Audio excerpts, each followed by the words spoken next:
बिस्मिल्लाहिर्रहमानिर्रहीम। अस्सलामुअलैकुम dear students, welcome to educated Pakistan. उम्मीद है आप सब खैरियत से होंगे। डियर स्टूडेंट्स, जैसा कि आप जानते हैं कि हमने पिछली वीडियोस में इस्लामिक ऑर्गेनाइजेशन के नाम याद किए थे और इसके अलावा हमने जो बिगेस्ट ऑर्गेनाइजेशन थे वर्ल्ड की, दुनिया की, वो भी हमने याद की थी, उनके नाम याद किए थे। आज की इस वीडियो में हम ऑर्गेनाइजेशंस एंड देयर हेडक्वार्टर्स के नाम याद करेंगे। यानी हम ये ट्रिक्स इस्तेमाल करेंगे। मैं आपको तरीका बताऊंगी कि आप किस तरीके से ऑर्गेनाइजेशन के हेड क्वार्टर के नाम अच्छी तरह से और आसानी से याद कर सकते हैं ताकि आपको कोई कन्फ्यूजन ना हो। Here are tips and tricks how to learn headquarter names in 2 minutes। अब 2 मिनट के अंदर हेड क्वार्टर के नाम किस तरह से याद कर सकते हैं। ट्रिक नंबर 1 है जिनेवा, यानी इस कंट्री के नाम को हमने याद रखते हुए इसकी ऑर्गेनाइजेशन याद करनी है। ट्रिक नंबर 1 हम कहाँ पे अप्लाई कर रहे हैं, जो कंट्री जिनेवा है। अब जिनेवा में वो वाले हेड क्वार्टर्स होंगे जिनकी ऑर्गेनाइजेशन का नाम वर्ल्ड से शुरू होता है और ऑर्गेनाइजेशन पे ख़त्म होता है। यानी डियर स्टूडेंट्स, जनेवा के दो तरीके हैं याद रखने के। एक तो ये है, पहली ट्रिक ये है कि शुरू में वर्ल्ड आए और एंड पे वर्ड ऑर्गेनाइजेशन आए, ठीक है, और दरमियान में कुछ भी आ जाए। जब ये दो निशानें आप याद रखेंगे वर्ल्ड और ऑर्गेनाइजेशन की, तो आपको ऑटोमेटिकली याद हो जाएगा कि इसका जो मरकज़ी दफ्तर है, इसका जो हेड क्वार्टर है वो जिनेवा में है। अब हम इसकी चंद एग्जांपल्स देख लेते हैं। नंबर 1 पे है वर्ल्ड ट्रेड ऑर्गेनाइजेशन। यहाँ पे भी देखिए शुरू में वर्ल्ड आ गया, एंड पे ऑर्गेनाइजेशन आ गया और दरमियान में ट्रेड आ गया। वर्ल्ड ट्रेड ऑर्गेनाइजेशन WTO, इसका हेडक्वार्टर भी जिनेवा में है। नेक्स्ट है वर्ल्ड मेट्रोलॉजिकल ऑर्गेनाइजेशन। इसमें भी देखिए दरमियान में मेट्रोलॉजिकल है और शुरू में वर्ल्ड और ऑर्गेनाइजेशन है। WMO, इसका दफ्तर भी जिनेवा में है। थर्ड नंबर पे है World Intellectual Property Organization WIPO। तो इसमें भी ट्रिक वही इस्तेमाल हुई है, शुरू में वर्ल्ड है और एंड पे ऑर्गेनाइजेशन है, तो ऑटोमेटिकली आपको याद रहेगा कि इसका दफ्तर जो है वो जिनेवा में है। नंबर 4 पे है वर्ल्ड हेल्थ ऑर्गेनाइजेशन, यानी WHO, जो कि काफ़ी फेमस ऑर्गेनाइजेशन है, इसका दफ्तर भी जिनेवा में है। नेक्स्ट इसकी ट्रिक नंबर 2 देखते हैं जिनेवा की। कि पहले तो हमने देखा कि वर्ल्ड और ऑर्गेनाइजेशन के हवाले से हमने याद रखा कि इनके जितने भी दफ्तर हैं वो सब इन तमाम ऑर्गेनाइजेशन के जो दफ्तर है वो जिनेवा में है। अब हमने ट्रिक नंबर 2 याद करनी है कि शुरू में लफ्ज़ आएगा इंटरनेशनल और एंड पे आएगा ऑर्गेनाइजेशन। इसकी भी चंद एग्जांपल्स देखते हैं।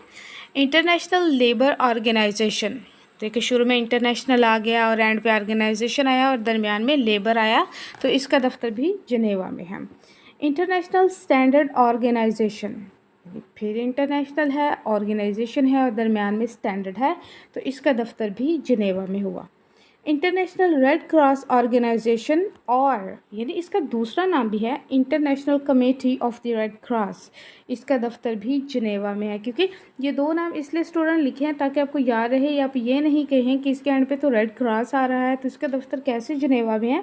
तो इसका दूसरा नाम ये है इंटरनेशनल रेड क्रॉस ऑर्गेनाइजेशन, इसलिए आपने याद रखना है कि इसका हेडक्वार्टर भी जिनेवा में है। नेक्स्ट ट्रिक नंबर 3 हमें, हमारे पास जो कंट्री है वो है वेना। अब यहाँ पे ये देखें, जो ब्लैक कलर की पट्टी है आपके लेफ़्ट साइड पे, यहाँ पे लिखा हुआ है remember these words. Dear students, ये वर्ड्स आपने याद रखने हैं अच्छी तरह से। जिस भी ऑर्गेनाइजेशन के नाम के अंदर ये 3 लफ्ज़ आ जाएंगे तो आपको ये याद रहना चाहिए कि इनका जो हेड क्वार्टर है वो वेना में है। नंबर 1 पे वर्ड है पेट्रोलियम, नंबर 2 पे है एटॉमिक एनर्जी और नंबर 3 पे है इंडस्ट्रियल डेवलपमेंट। तो जिस ऑर्गेनाइजेशन के अंदर कोई भी एक ये वर्ड यूज़ हो गया तो समझिए उसका हेडक्वार्टर वेना में है। Here are some examples. Trick number 3 Vienna की ये कुछ एग्जांपल्स हैं जिसमें हमने कहा था कि कोई भी इन तीनों में से एक वर्ड आ जाए तो वो उसका दफ्तर वेना के अंदर होगा। नंबर 1 पे है United Nations Industrial Development Organization. अब यहाँ पे ये देखें डेवलपमेंट का वर्ड आ गया यहाँ पे, ठीक है, तो इसका दफ्तर भी कहाँ हुआ, वेना में। International atomic energy agency IAEA, ठीक है, इसका दफ्तर भी वेना के अंदर है। नेक्स्ट है हमारे पास Organization of Petroleum Exporting Countries. यहाँ पे देखिए पेट्रोलियम भी आ गया, ठीक है। तो पेट्रोलियम का वर्ड ओपेक भी हमने ऑर्गेनाइजेशन अपनी पिछली वीडियो में पढ़ी थी। ओपेक का जो दफ्तर है वो भी वेना के अंदर है। देखिए इसमें पेट्रोलियम आ गया, ऊपर वाले में एटॉमिक एनर्जी आ गया और सबसे पहले वाले में डेवलपमेंट आ गया, ठीक है। तो ये तीनों वर्ड आपने अच्छी तरह से याद रखने हैं। ये ट्रिक है याद रखने की, ताकि आपको याद रहे कि इन ऑर्गेनाइजेशन के जो हेड क्वार्टर हैं वो वेना के अंदर हैं। ट्रिक नंबर 4 है रोम। कंट्री रोम के बारे में, उसके अंदर जितनी ऑर्गेनाइजेशंस आ रही हैं उनके हेड क्वार्टर के नाम हमें याद करने हैं और ये याद करना है कि वो किस कंट्री में हैं और कौन से ऑर्गेनाइजेशन हैं।